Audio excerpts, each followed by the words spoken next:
Angel of judgment, I want you to go down there and trap evil. Okay, God, I come. Yo, this is GODMAN, aka Clifton Lee Shannon. Yo, I got to say this. I'm still here because I'm anointed by God. And you got all of this, right? I'm anointed, right? Nothing can't live my destiny. Nothing can't walk in my purpose. Nothing can't have my energy. You know why? Because I am what I am. I'm myself. I don't want to be nobody else. I don't want to be nobody else. I don't want to have nobody else. I don't want to not have their things. I want to have only my things, my gifts, my purpose. I'm not trying to be nobody else but me. You know, I have my own ideas. I have my own style, my own swag, right? It's no jealous bone in me. You know, cowards.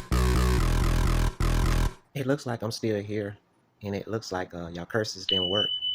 Well, because I am Jesus, and I'm the blood of Jesus, and I have God blood in me.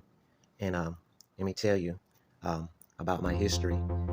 For my comic families and comic ex-lovers and comic friends of the past, and that put me on a blood sacrifice ritual when I was a child.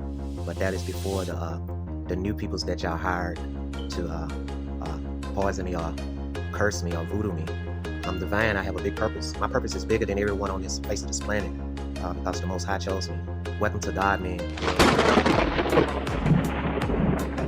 2006, my comic mother and my comic father set up my life to be like ruined. They pressured people to gang stalk me and pressured people to lower my income down as to work. And in those days, I didn't know that I was a trust fund child that was worthy to a lot of wealth.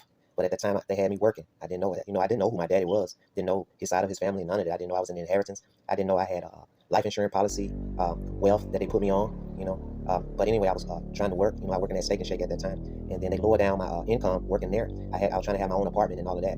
But make the whole story short, they gang stalking my life so bad too. I couldn't pay my light bills. I couldn't have enough food to eat. So I prayed to God constantly, And then they stopped me up. I used to hang out with this guy called Maurice and GODMAN, But my comic friends of the past out in Cleveland, Mississippi, I grew up with, so they would set me up also too to sacrifice me for some organ donor, trying to get my heart and my organs. I didn't even know about that, but at that time, I had a friend named Kevin Luster and all, and they was trying to, set me up. It's a piece to him, but they was trying to set me up. So they came to my house. I'm like, yeah, man, kicking in at the time.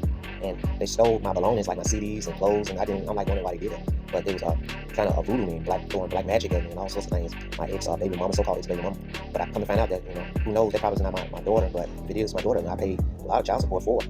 But at that time, I was down and out, and they sent these hitmans to me to be my friend. I didn't know they was a hitman, but they were playing like to be my friend. So I'm hanging with them. They had this girl claiming that she liked me and stuff, and we was dating. But at the same time, they stopped me up. They're like, hey, man, we know a way to help you to pay your bills. And I'm like, for real? They're like, yeah, man, hop in our vehicle, man, just roll. So I rolled with them, right, to Walmart. And they had, peer pressure me, like, hey, man, all you got to do is get out, man, and snatch that white lady purse, and then we'll split that money. Then we'll give you extra money for doing it. At that time, my mind was so paranoid and gone. I see them, had weapons. They had weapons, you feel me? And there was some killers, so I didn't want to do it, but I thought about, if I don't do it, these people probably try to kill me, So I got out the vehicle and snatched the lady purse, and bam, I got caught with a robbery charge in South Haven, Mississippi. But those people were so racist, and they were side up with the law enforcement out in Memphis that was connected to my so-called baby mama, cousin, Miranda. So what they did is they went more hard on me. They were trying to give me a strong arm robbery. I didn't even have a weapon. If the charge was, I had a lawyer. My lawyer saying that charge is supposed to be like a simple robbery or a misdemeanor, like it's just like when you walk into a store and shoplift, because you didn't have a weapon. So the white lady was prejudiced too, so they made it to be a big deal. She lied and said, oh, he broke my leg, he broke my arm.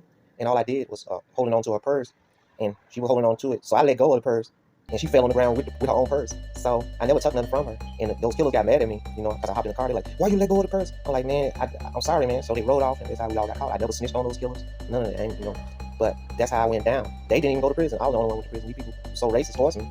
They gave me a strong arm robbery. And to my lawyer, had to fight for it to knock it down to a simple robbery one. But I was doing unnecessary time. I paid unnecessary court fees. When I finished the court fees and paying my parole at that time, they still came up with, like, you still owe us. I was paying unnecessary money for like 5 years. And I finally got off of that wicked system around in 2000. and 21, and they were still trying to find something on me, but they couldn't. And the people's out there, they still threaten me. They're like, you will mess up, you'll be back again. But I never got locked up again. And that's my story, you all, about how wicked this system is. Because at that time I didn't know who I was. They were hiding my identity. My so-called common family, they never told me who my daddy was. They never told me what was my bloodline. None of that. I'm from a royal bloodline. I'm a Hebrew Israelite, and I'm star seed. I'm out of this world, you all. And these people are studying me right now. They're gang stalking me. They know who I am now. I got the blood of Jesus in my body, you all. Not just some blood that I got from Christians being baptized. I got his blood DNA for real. Bye-bye.